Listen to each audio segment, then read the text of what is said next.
Ashley Tracy. BBC Radio Jersey.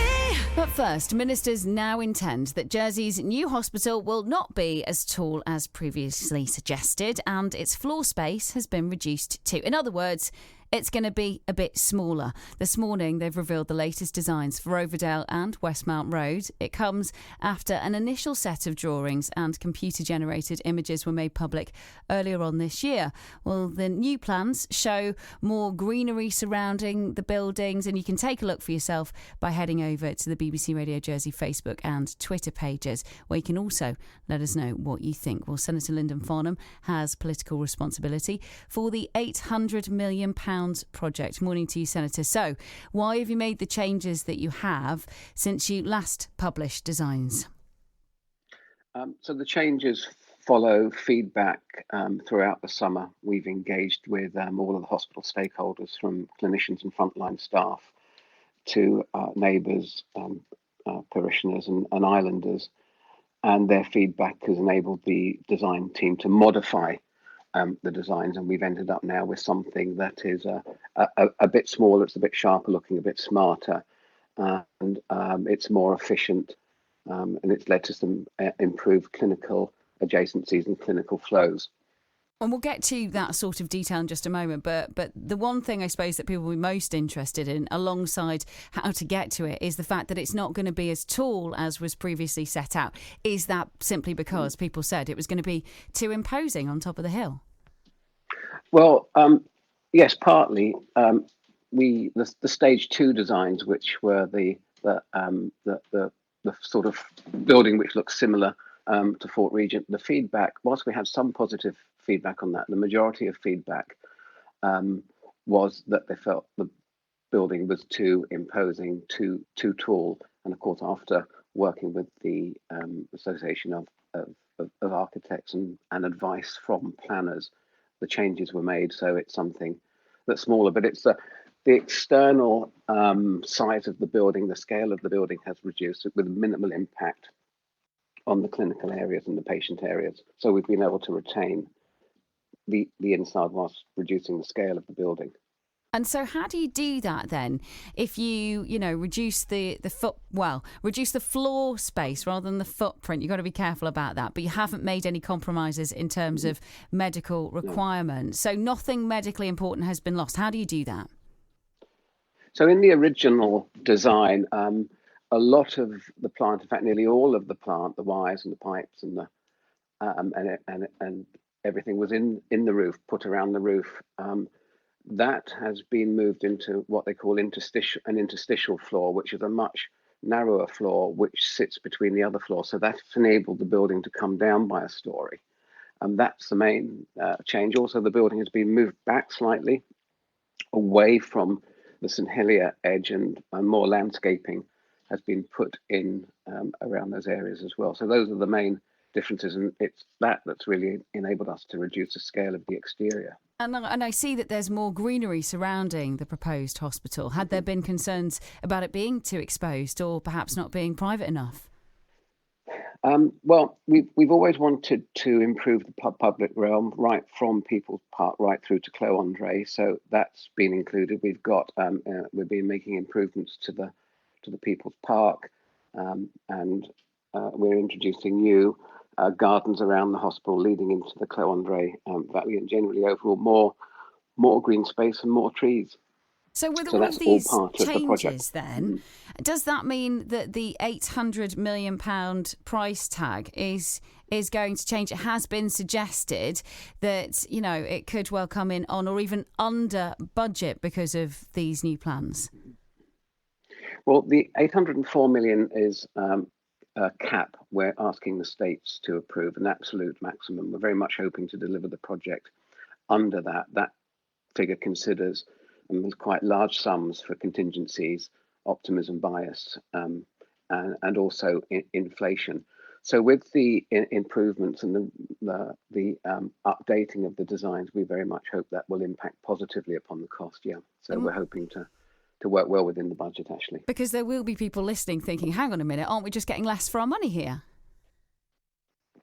No, not at all, because the important thing, whilst the the look and the scale of the exterior of the hospital is one thing. The really important thing is what goes on in the inside, and that's not being compromised at all in any way, shape, or form. We're going to have a very modern, flexible operational hospital. And whilst Up we're there, talking regardless of about the look. finances, I'm sure you've heard this week this scrutiny panel has said that the top budget should be slashed by £250 million to stand at 550 million. It says that you haven't done enough to justify and explain why the project is so expensive. And we're hearing this morning from a campaign group, Friends of Our New Hospital. They're also supporting that call from scrutiny. We'll hear from them later on in the programme. How would you respond to all of that? Well, we've had, I think the hospital team, as a team, we've had over 30 meetings with scrutiny. We've provided hundreds of pages of detailed information and business case. And it'd be helpful for scrutiny to share with us their evidence on how they can come up with that figure. It's a conveniently round number, 550 million. And of course, we want to work closely with scrutiny. I think we have been working closely with them, but we can't reconcile how they came to that amount. And I have to be clear here. It's simply not possible to complete this project within the budget they're suggesting. So that's be interesting to see how they came to it. Of course, we'll give it our full consideration, but we won't be supporting that. We'll be going to the Assembly and asking them to approve the maximum cap that we have here, which is 804 million, which includes absolutely everything, including the purchase of land and, of course, the new roads. Let me just ask the question again, though. Is there absolutely no way that you could build the hospital that you want to build with this budget of £550 million, regardless of as to where scrutiny got that figure from? Yeah. You can't build the hospital you want to build for that money.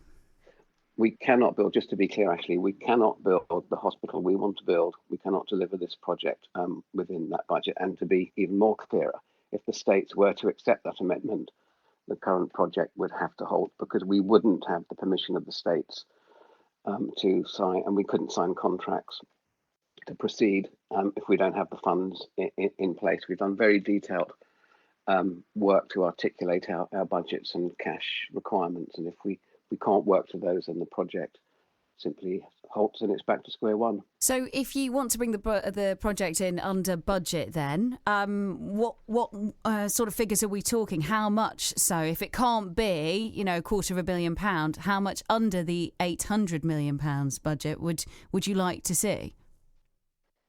Well, it's very difficult to say in this uncertain world. We've got quite large sums of money in for optimism bias and contingency. We've probably got a couple of £100 million in for that figure, including inflation. One of the big challenges we have is inflation currently on the back of Brexit and, of course, the COVID pandemic. It has almost created a perfect storm in terms of global markets and the movement of goods. So that is a big challenge for us. That could be a cost threat to the project, but we're monitoring that very closely.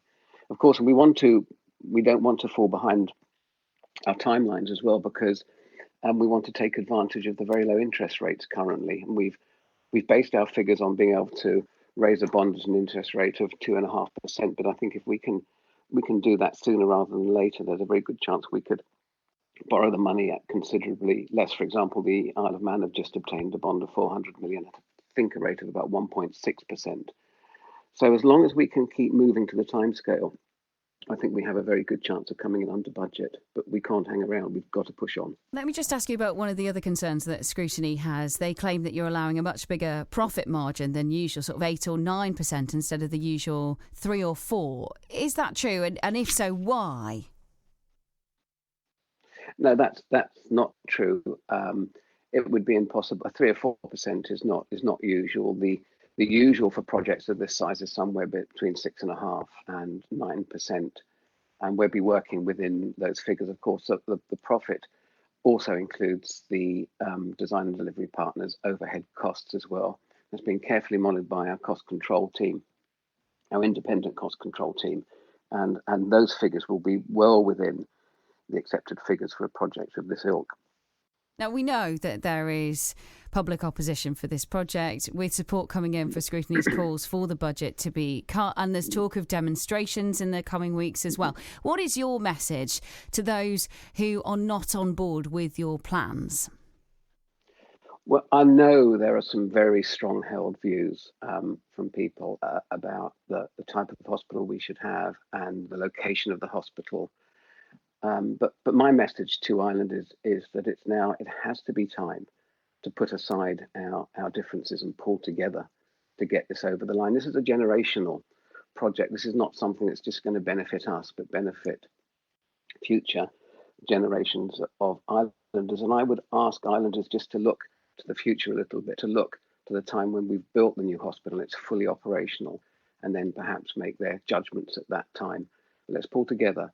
Whilst there are some strong held views against the site, there are a lot of views in favour, and I believe the majority of Islanders just want the States now to get on and deliver their new hospital. What can you do to try and build bridges with the likes of those people who want to demonstrate and the campaign group that we're talking to a bit later? Well, I completely respect all the views, and I respect and admire the people that feel strongly enough to engage with the government and the States and to demonstrate, and we'll continue to listen and work closely with them. I hope they can appreciate the enormous amount of work that's gone on over the summer to take on board a lot of the comments and criticisms of the previous iteration of design, and hopefully that demonstrates our willingness to work and adapt and update our designs as we move forward. So the message to them is we'll keep communicating with us, but it has to be time, I think, now, as I said before, for us all to put aside our differences and just come together and deliver the project. Thank you for your time. That was Senator Lyndon Farnham there, who has political responsibility for Jersey's new hospital project. Peter Funk represents the Friends of Our New Hospital campaign group, which is supporting the scrutiny panel's efforts to reduce the cost of the project. Morning to you. So why are you supporting Senator Moore's scrutiny panel, which wants the £800 million cost to be reduced to £550 million? Well, good morning. Well, first of all, the Friends of Our New Hospital are strongly in support of the island's need for a new hospital. What we are concerned about is Senator Farnham and the political oversight group's loss of control of the project. And this latest amendment of the size of the building is an indication of that. Why would you say that? Why do you think he's lost control? He's lost control because, as the Future Hospital Review Panel points out in their request that the budget be limited to $550 million, the senator himself has presented to the group statistics which indicate that the building, as originally planned, could be built for £300 million. The senator has further cited an expenditure need of roughly £180 million for hospital equipment, land acquisition, Westmount Road, and so on, and that total is just under £500 million. So the question is, where does the £800 million request come from?